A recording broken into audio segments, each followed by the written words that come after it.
Welcome to the Positioning Show, where we discuss topics related to the practical application of positioning for marketing, sales, and product teams.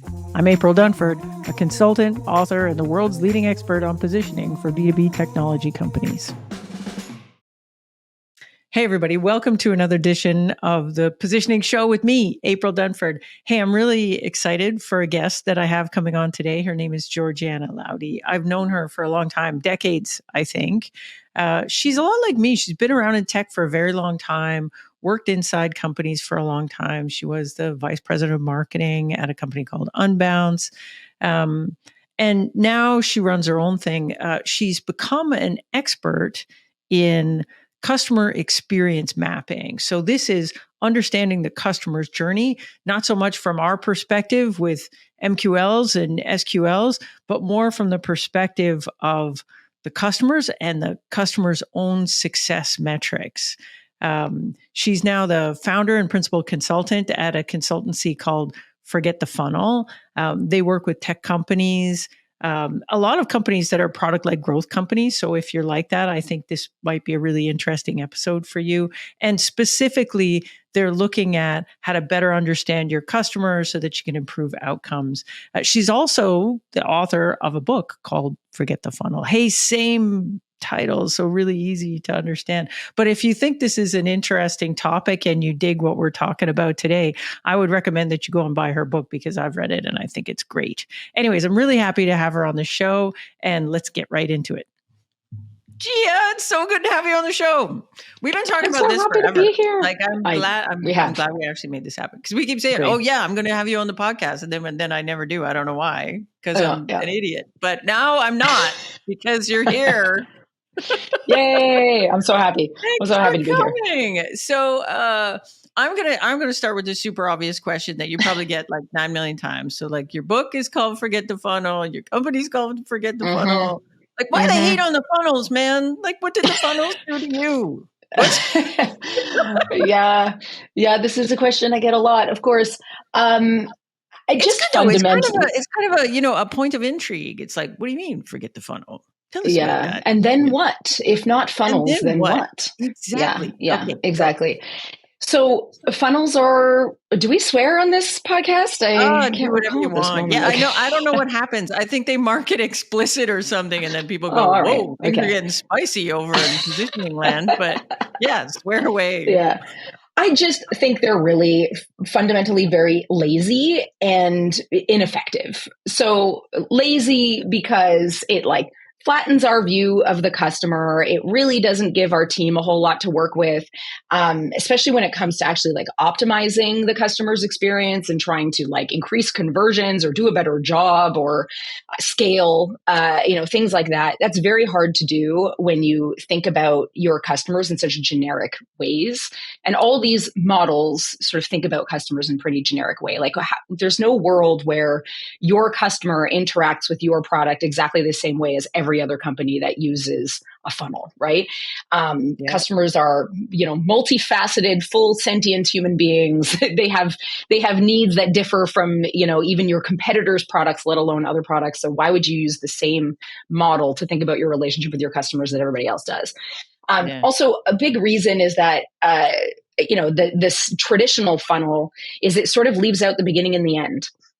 So there's nothing about what's going on in your customer's world before, they experience the problem, their previous solution, that moment that, they realize they have an issue that they want to solve. It doesn't take any of that into account. So a lot of context gets lost and missed and not taken into account there. And then on the flip side of it, especially for recurring revenue businesses, if you think about your job as being done when somebody converts to being a customer, i.e. the bottom of the funnel, you're not in fucking business anymore. What business are we in?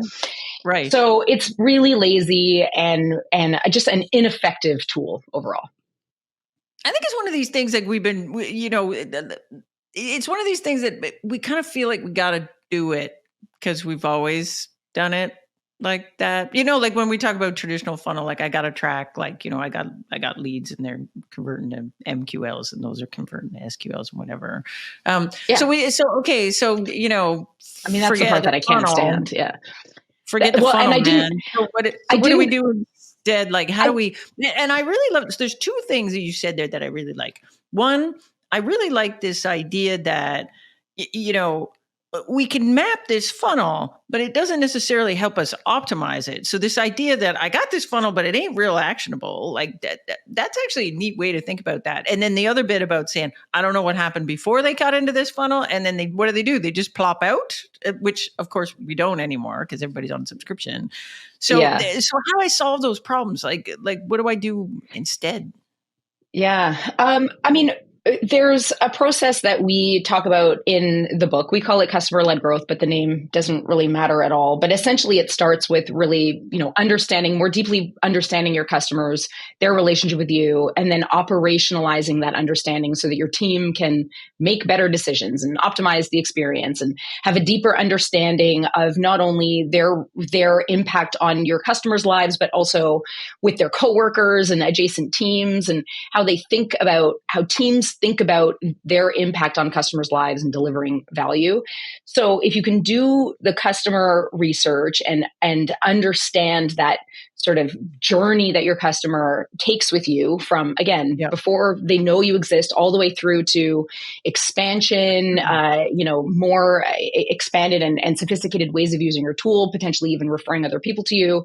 And you can sort of identify these moments of value and these milestones in your relationship, then you can look at each of those and optimize them. And we also do a lot of talking about like identifying how do we measure our success from getting from one milestone to the other. And that's something else that we could probably talk about a bit too, is like KPIs and how do you develop them?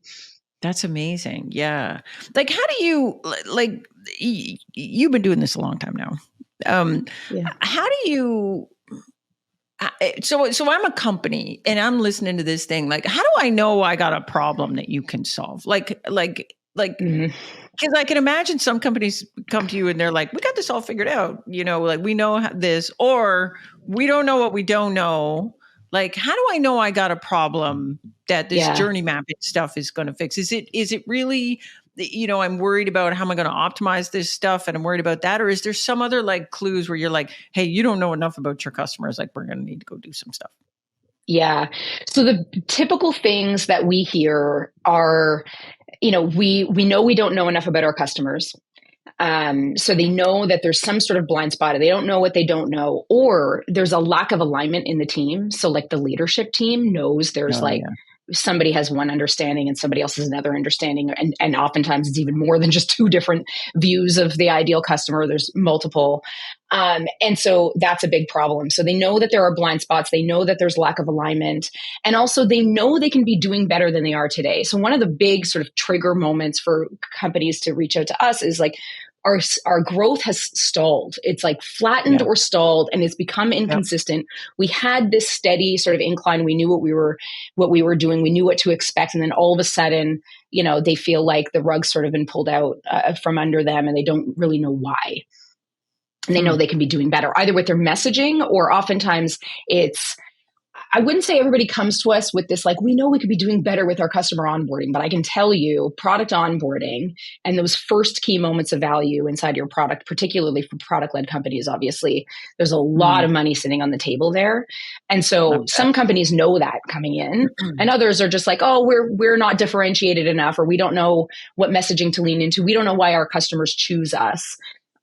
So oftentimes the outcome is like, okay, we're going to tell you why your customers choose you. And also we're going to help those customers get to value more quickly so that you're converting more of the marketing spend you're sending to the front end of this thing. Yeah. So like, I find this is a really big problem. Like me on the positioning side, I don't work with companies that have a zero touch sales model. So where, you're selling a thing and it's $100 or $200, you just transact on the website and there's no salesperson talks to you at all. And the reason I don't is because we don't know enough to do positioning. So we come in and I say, well, if they didn't pick you, what would they pick? And people are just guessing. Like 100%. If they haven't done the research, how would you know? Like, you're literally just guessing. So I get these guys come to me, I send them to you. We appreciate it, because those are the teams that we love to work with, because there's such a huge opportunity. And it's not because they've never done research or they didn't know at one time, but things change. The market changes, the product changes, the team changes. There's so many things that, you have to sort of take into account and adapt for that. Like sometimes it can kind of get away from you. Yeah, this is totally true. Like things, and they change, and sometimes they change in ways that you don't know. Like again, if there's a salesperson in the deal somewhere, then the salesperson knows a lot, or at least a collective understanding of your sales team knows a lot. And so things happen and I've seen it in companies I've worked with where we got a sales team, like all of a sudden some competitor that they come out of nowhere. And we don't see their marketing, we don't see their stuff, we don't know, but all of a sudden customers see them, and we're like, whoa! And so we'll get this thing where we're in the sales meeting, and the salespeople are like, oh, we lost the deal to these guys. Oh, we're seeing these guys in the deal. We're like, now imagine you didn't have a salesperson. You'd just be looking at the numbers and going, the numbers starting to look crap here. Right. Yep. How do you know? 100%. How do you know what changed? How do you know? Yeah, 100%. And it always sort of blows my mind too, especially with these product-led companies where it's all about scale. Like, how are you going to scale if you don't know what you're scaling? Like, if the actual experience that you're looking to create sort of programmatic communications around, if you don't understand what problem you're solving and how to solve that problem and what part of your product to show them in what order and what value to communicate to them in what order, and that hierarchy of not only messaging, but even just introducing your product, what's the most appropriate way to introduce your product? I don't understand. Like, everybody's essentially guessing until everybody's guessing. It's the whole like spaghetti at the wall, right? So we will say this guess with great confidence. Yeah. Or there's data, right? They'll use data as their as their crutch to say, like, it's, these little incremental changes are helping us grow, or just to like prove their efforts. But at the end of the day, they're sort of missing this fundamental understanding. It happens all the time. With the companies the teams that we work with, we leverage the jobs to be done sort of research methodology, which is I want you to talk about that. So give us. I know you had Bob on. Yeah. How does this work? Yeah. Bob has been on. I'm on it. Like, we're all jobs to be done over here. So I'm curious about that, because it's different. Like, it's such a different way of thinking about things, like putting the jobs lens on it. So, like, I want you to talk about how this works. Like, somebody comes to work with you. How do you guys work? And like, how does that intersect with job stuff? I know that's a huge question, but So what I was going to say is that what the advantage of the jobs to be done approach gives us is that we can have 10 to 12 conversations with customers. Now there's a lot of ways to get those 10 to 12 conversations, and not all customers are created equally. So like, who you talk to is wildly important. If you're in a lower ACV and you've got a few thousand customers, you'll want to run like qual surveys to qualify to get these conversations. So logistics aside for a second, even if you are just having 10 to 12 really, well run and very sort of targeted conversations with customers, you can identify the different jobs that people hire your product or solution to solve for them. Every single time we've run this, and I just looked at the numbers, we've done this 80 times now in the past 3 years. We've run through this process beginning and end 80 times. Yep. And every single time we identify more than one job to be done. There's typically 2 or 3 jobs to be done, even among only those 10 to 12. And every single time, the company thinks that those different jobs to be done are all the same. They think about their customers as all of those jobs under the same umbrella. And so they are thinking about, some of them have this and some of them have that. So we're just going to say all of this to all of them. And so their messaging ends up being completely undifferentiated. It doesn't actually really resonate. You're talking to everybody, you're talking to no one, blah, blah, blah. But what the interesting thing is that when we do this research, we bring it back to the teams. We're like, well, you've got this one customer that looks like this, and they really care about these things. And then you've got this other customer that looks like this, and they really care about these things. And like, we think based on your business goals, the type of product you want to build, the type of team you want to build, what you're trying to accomplish, we think you should be focusing on this group of customers. And that conversation is like, we've been focusing on all of them for all this time, and they sort of realize, and with the, a couple of teams, it's like they've spent a lot of time and resources and money on advertising to this like a big homogenous group of customers to attract all of them. And then when they finally break them down in this way, they realize that actually these customers over here are much higher LTV. They're easier to acquire. They're happier. They've got a higher willingness to pay. They're not a drain on CS, all these things. And they're like, these are the customers we care about. So those are the ones that we drill into and really try to deeply understand. And those are the ones that we sort of map those critical moments of value across their customer journey from before you exist in their life. What solution are they firing in order to hire yours? What was that moment that led them to seek out something new? How did they make that decision? Yep. Why did they choose your product over all of the other ones? What are they able to do now? All the standard job stuff. But once we understand that sort of documentary of that customer's life, we can figure out what the critical moments of value are. And if we can figure out what the critical moments of value are, then we can solve for those and we can measure them. And that's effectively what we do, is we do that research, that we operationalize the customer view, and then we identify those milestones, and then we identify KPIs. And the KPIs are the sort of leading indicators of success that then influence those lagging indicators of success, like revenue growth, which ultimately so then is what instead of tracking all this like fakey funnel stuff, you've got this set of KPIs that you're looking at that actually prove that we've done our job helping our customer get to moments of value. So that's the other thing that I hate about the funnel and is like MQL, SQL, sort of like, generic, models of thinking about customers, is that they're completely focused on the value to the business versus customer value and the value that we're providing along the way. And so that's what this process is really designed to do. Oh, I love this thing that you're talking about, that you're like, you'll come back and say, well, there's these kind of customers that use you for this and these kind of customers that use for you. Why wouldn't you just focus on these one? Like, a lot of the work I do, we end up having those conversations too. And so I'm curious what the reaction is with the teams. Like, does this turn into a big internal, everybody's going to wring their hands and say, oh my gosh, how could we not sell to these people? Oh, isn't that going to shrink the business? Like, do you have that? Like, I find you have people that are like, we don't want to give anything up, but it's like, often that's the only way forward. Like, we can't get focused on anything that we're trying to be everything to everyone, but we can't be anything to anyone. Yeah. Unfortunately, the answer is it depends. We've definitely been in both situations where there's no debate. Like, we almost don't even bother telling them about the other jobs to be done because we already know they're not going to be prioritized. We'll tell them that, like, hey, we also saw this. So, like, we need to do a better job of not bringing those people through the front door because it's clearly not aligned with what you want to do with this business. Right. So sometimes there's that. We definitely have had conversations where there is a discussion around like, okay, well, who are we going to target first? Do we want to solve for both of these? And that's on the table. It is an option. It's not a zero sum game, but we do need to focus, somewhere first.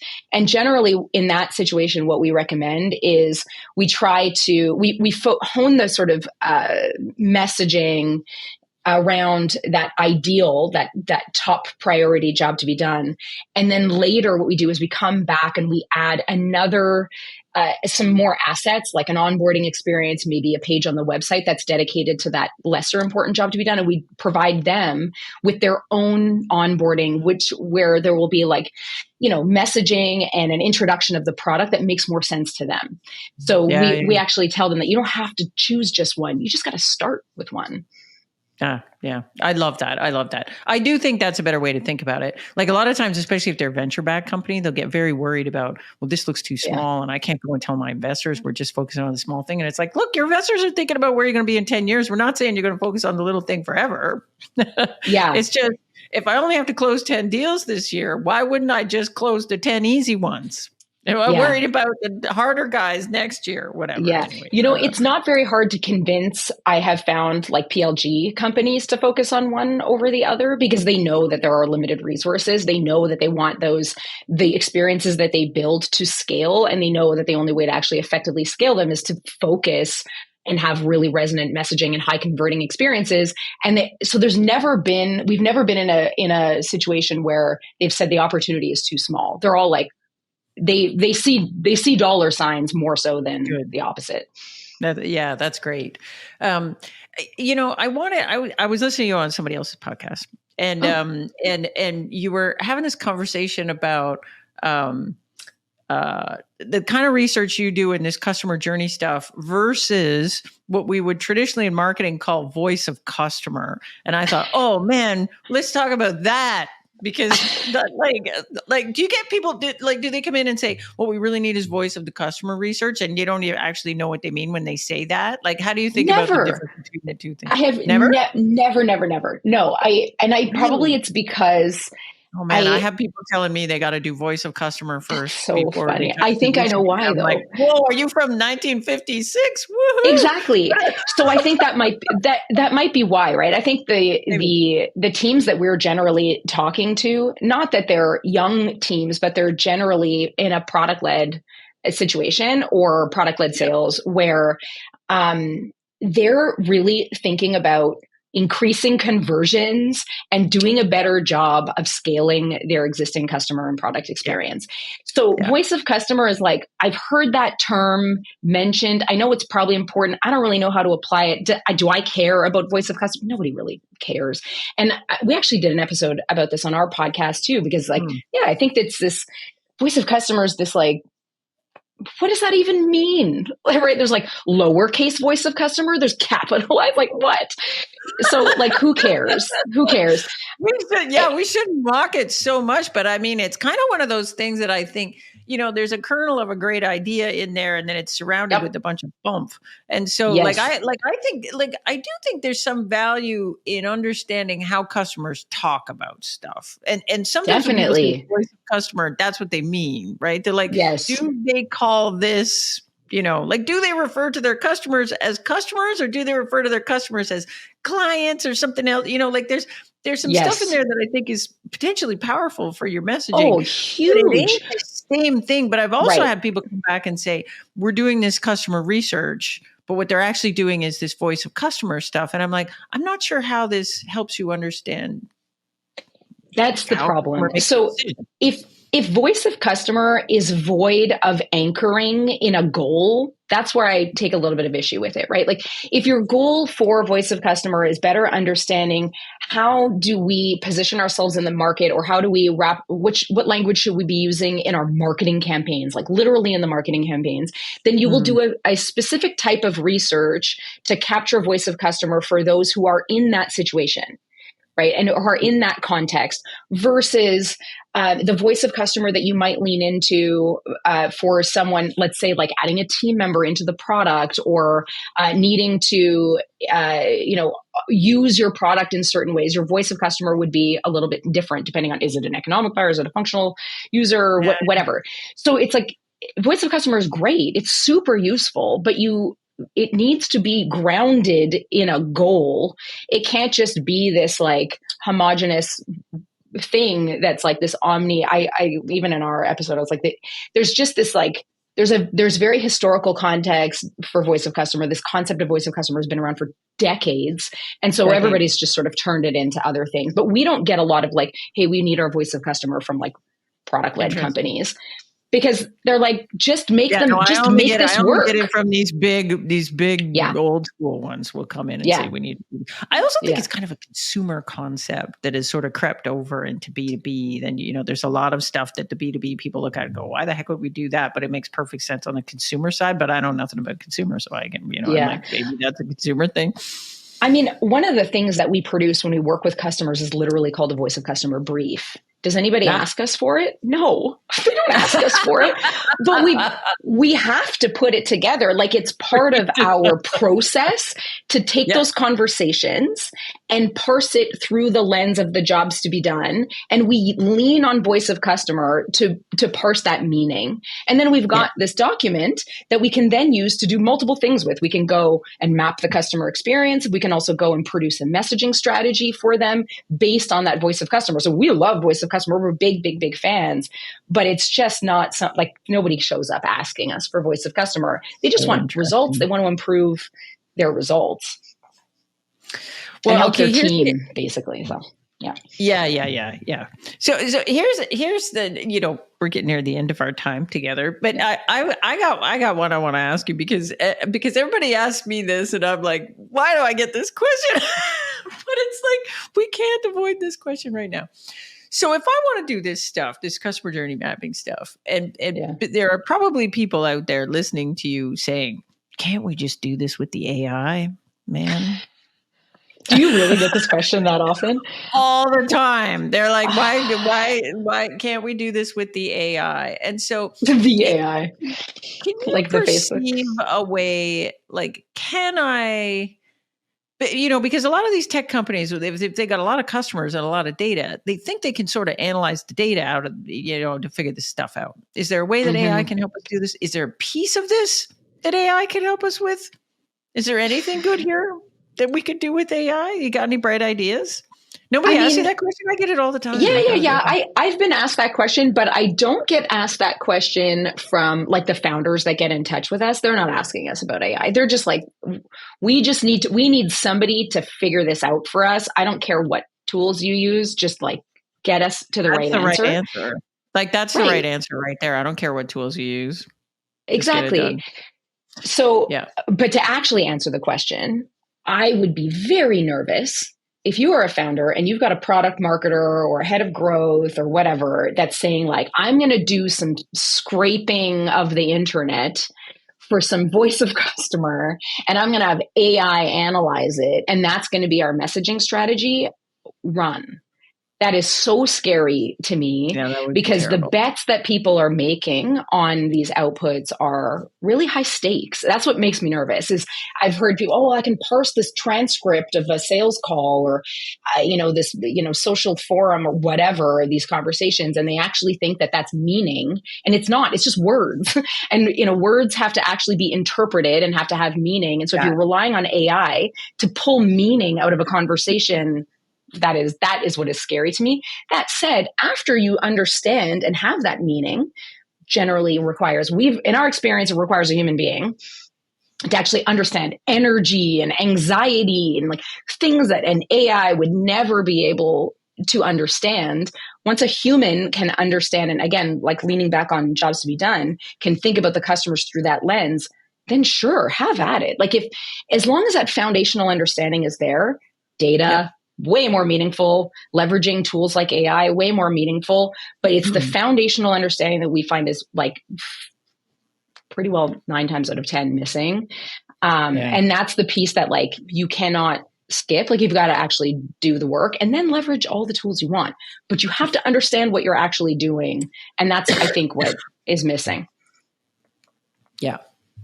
I'm in total agreement with you on that. Have you ever done last question? You've done like 80 of these now. Like, you got any good stories? Like, you ever gone into one where you got a result that was really surprising that you thought it was going to go one way and then it went somewhere else? Yeah, I mean, it's hard to say that in retrospect. Like, we had no idea that this was going to be the result because it all kind of feels natural afterwards, which is nice, right? It's all like everything clicks into place and makes sense. And you're like, of course, that's what the answer was. You know what? Good positioning is exactly like this too. You get to the end and you're like, how did we not just see this at the beginning? Right. Yeah. So in general, what happens is we identify and figure out that this team has been focused on the wrong customer for way too long. And then they've dumped a bunch of resources into a customer that was not actually, that was not actually it. And I don't want to say that like, it's that they were targeting the wrong customer. It's that they were thinking about their customers as this homogenous thing and they weren't deeply enough understanding the context in which people are making decisions and all the nuance. Again, these are like full sentient human beings. And so really deeply understanding and giving your team that deep understanding is really, really empowering. So what I will say is that what has happened with almost every single company that we've worked with, we've identified, okay, we're going to go focus in over here. Their eyes kind of light up because they all, first of all, alignment, clarity, focus, finally is like, good, we're all pointed here. But what has been a bit heartbreaking, not shocking, is that they've been they've been sort of pointed in the wrong direction for so long. And there's this sort of realization that like, holy shit, we just sunk multiple years and lots of revenue and lost time into pursuing too generic of a customer. And so, one example that I'd love to tell, because the outcome of it is just such a great story. So this team that we worked with, amazing marketers, their content was like off the charts incredible. Traffic was great. Lots of like really vocal customers, just like absolutely loving their stuff. And their revenue had been flat for a year. And they didn't really know what to do. They just kept throwing marketing at this thing, and they were spending more on ads and more content. They built out their content engine. They were focused on SEO and again, like these e-courses and this really elaborate content. And it was top-notch content. The problem was they were focused on the wrong customer, or they were focused on too many customers trying to do too many jobs to be done. And so there was a very vocal group of poorer fit customers getting all the air, right? They were sort of stuck in the air of things. So the customer success team was like, well, that's our customer, because they were getting all the airtime. They were the ones, sending the support tickets, being super vocal. I've seen this. Yeah. And meanwhile, the high LTV amazing customers are flying in under the radar, right? And they're the ones that were successful. They stuck around for longer. They had slightly more sophisticated needs, but like way higher LTV, lower cost to acquire, didn't give a shit about any of their content. Like they didn't come for the content, they came for the actual product. Yeah. And with that team, we updated 3 pages on their website, their homepage, their features page, and their product page. And it was really their messaging that we shifted to focus on this higher quality customer. And the signups on their website increased nearly 90%. But the really cool part is that their trial to paid conversion rate, 3 pages on their website, their trial to paid conversion rate increased 40%. We didn't touch anything other than 3 pages on their website. And they had spent years just dumping money into ads and content. And so that, like, I love that story because it's so like crystal clear how easy it is for that to happen. And we see that happen a lot. Wow. That's awesome. I love that story too. Oh, this has been awesome. I'm glad we finally did this. How can people find you? Because they're like, shit, I need some of this. How can they find you? Forgetthefunnel.com. Check out our website. Get in touch with me, Gia at Forget the Funnel. Really easy. Reach out. I mean, I'm on LinkedIn sometimes, but that's hit or miss some days. About LinkedIn. We are all feeling good and bad about LinkedIn. Yes. That's right. That's right. My website's the best for sure. Yeah. But forgetthefunnel.com. All right. We'll make sure we put some links in the show notes and all that stuff. Well, thank you so much. Thank you.